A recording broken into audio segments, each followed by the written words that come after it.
Graças e paz, queridos, bom dia, com alegria.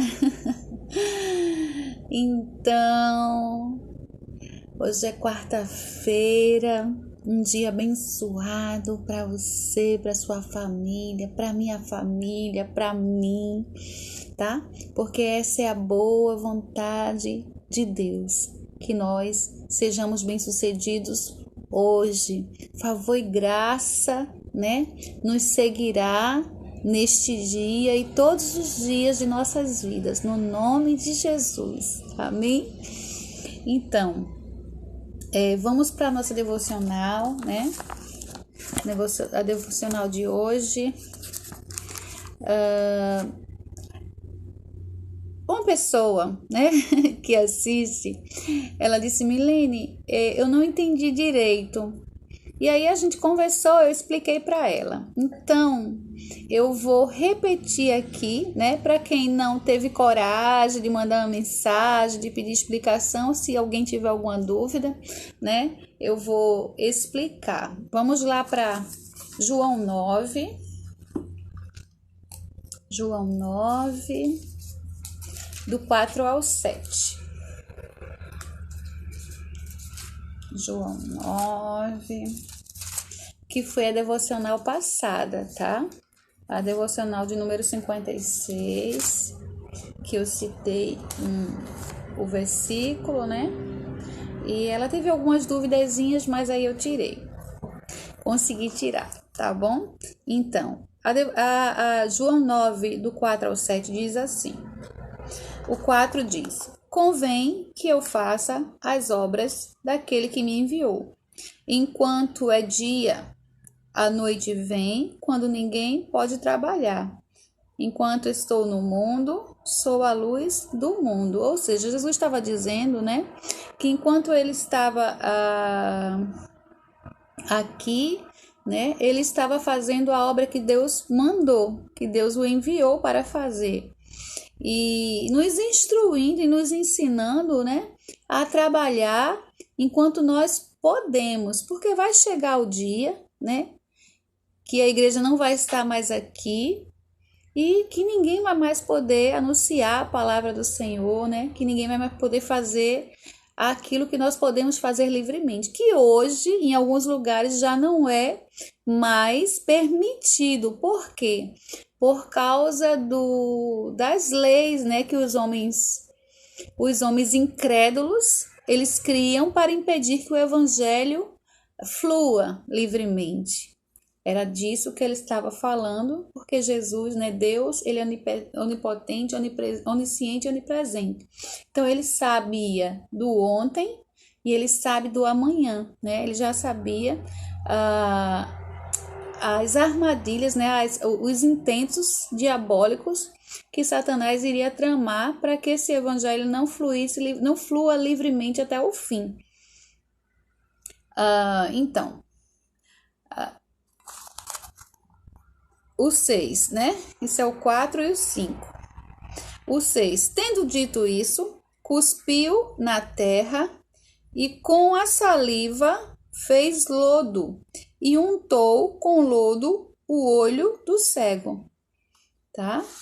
E disse: vai, lava-te no tanque de Siloé, que significa o enviado. Foi, pois, e lavou, e voltou vendo. Então os vizinhos e aqueles que dantes tinham visto que era cego, porque ele era cego de nascença, que está falando do cego, né? Do cego de nascença que Jesus viu à beira do caminho. E os discípulos entraram em diálogo uns com os outros, perguntando quem tinha pecado, né? E Jesus disse: nem os pais, nem este, porque o pecado jaz no mundo, né? Jaz no maligno, o mundo está contaminado e o Senhor, Jesus não veio para acusar ninguém, para estar falando de pecado de ninguém. Jesus veio para nos tirar do pecado. Jesus veio para aquele que clama por socorro e quer uma mudança de vida. Eu entendo essa passagem, eu vou deixar assim resumido para não complicar desta forma, né? Jesus não acusou ninguém. Jesus disse: foi para que a glória de Deus seja manifesta. Ou seja, Jesus veio para desmascarar o diabo. Jesus veio para mostrar o poder de Deus, né?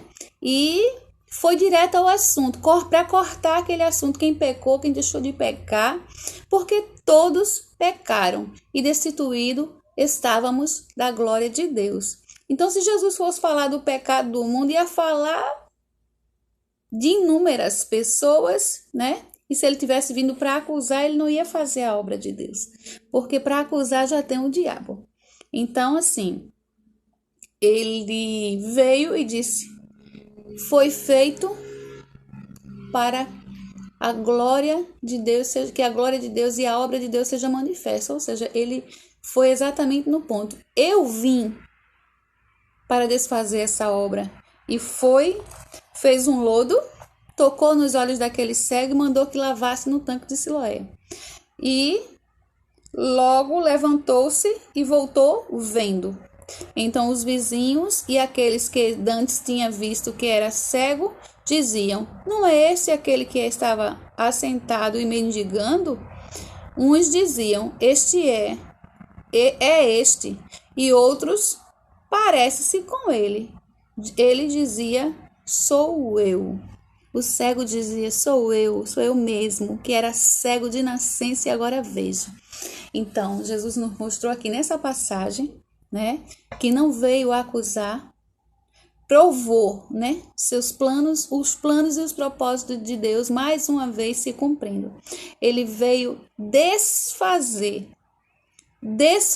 as obras do diabo que entra por meio do pecado. Enfermidade entrou na terra por meio do pecado, mas não entrou por este homem, criatura. Não entrou por mim nem por você, entrou por Adão. E se Jesus não tivesse ido para a cruz fazer esse sacrifício, se ele não tivesse vindo à terra fazer esse sacrifício de primeiro desfazer, mostrar ao ser humano, né, o poder e a autoridade de Deus, nós não íamos ter ciência, os nossos olhos, porque eu era uma cega de nascença também, não dos olhos naturais, mas dos olhos espirituais. Se ele não tivesse aberto os meus olhos, eu não queria entender que eu era uma prisioneira de Satanás, uma escrava do pecado. Não é porque eu nunca matei que eu nunca pequei. Não é porque eu nunca roubei que eu nunca pequei. Não é porque eu nunca adulterei que eu nunca pequei, entende? Pecado é pecado e ponto. Então, todo aquele que peca é escravo do pecado, a palavra do Senhor diz. E veio uma palavra, o Senhor me trouxe a palavra de Romanos 3:19, que diz assim. Romanos 3:19, vamos lá. Ora, nós sabemos que tudo o que a lei diz, aos que estão debaixo da lei, o diz, para que toda a boca esteja fechada e todo o mundo seja condenável diante de Deus. Ou seja, a lei, ela veio para nos mostrar o pecado, que nós estávamos no pecado, né? A lei, ela nos prova que nós estávamos indo para o inferno. Deixa eu continuar aqui. Por isso, nenhuma carne, nenhum ser humano, né, será justificado diante dele pelas obras. Não é o que você faz que vai te levar à salvação, é isso que está dizendo. Pelas obras da lei, ou seja, a caridade, o amor, a amizade, o estender de mão, né? Não é isso que te traz salvação. Deixando bem claro aqui, porque é a palavra que está dizendo. Você pode ler na sua Bíblia, tá bom? Mas agora se manifestou sem a lei a justiça de Deus, tendo o testemunho da lei e dos profetas, ou seja, aquilo que os profetas, né, e a lei falava, chegou, Jesus, que é a justiça de Deus. A justiça de Deus que veio para resgatar o homem do pecado, né? Porque diz aqui no 23, porque todos pecaram e destituídos estavam da glória de Deus. E o que é a glória de Deus? A glória de Deus é a presença de Deus. E a devocional de hoje eu vou deixar essa palavra para nossa meditação, para a minha e para a tua, para a gente meditar. A glória de Deus é sua presença. A glória de Deus está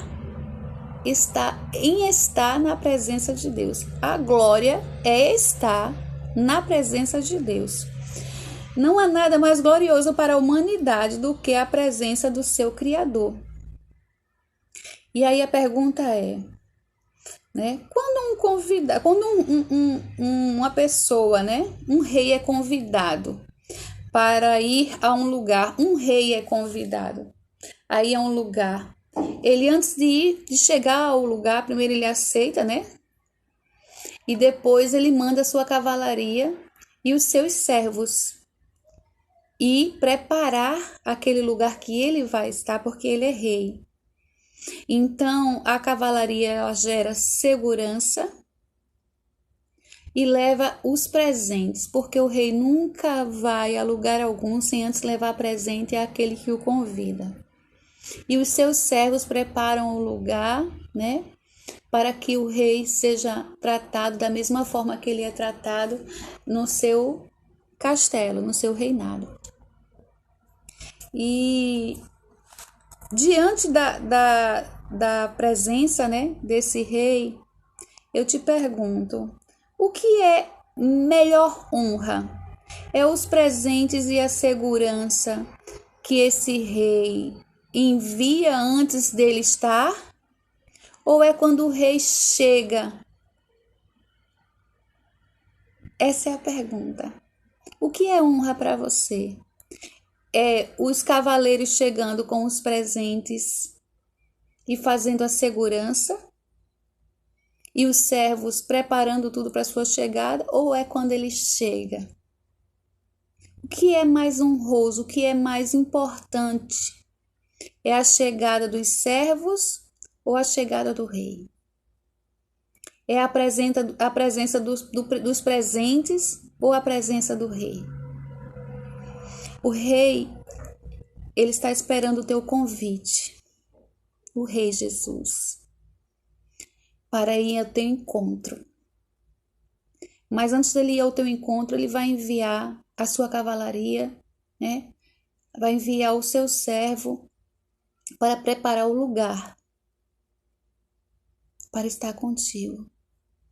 Mas quando ele chegar, queridos, nós temos que estar atentos para não ficarmos deslumbrados com os presentes, né, que a presença do rei causa, e nos apegar e nos atentar a estar usufruindo da sua presença majestosa e honrosa, porque o rei escolheu estar comigo e contigo, e que ele possa ser valorizado e honrado adequadamente.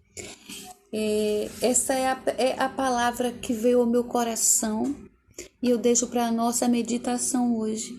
O que é de maior honra? O que é de maior valor para mim e para você? Os presentes do rei ou a presença do rei?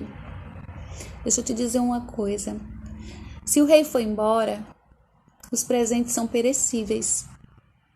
Mas se você honrar a presença do rei e quiser permanecer na presença do rei, você vai estar suprido em todo o tempo, você vai estar em segurança em todo o tempo, porque a sua cavalaria e os seus servos estarão sempre presentes para servir aqueles que estão junto com o rei. Amém? Fica na paz, queridos, um bom dia. Amanhã tem mais. Amém?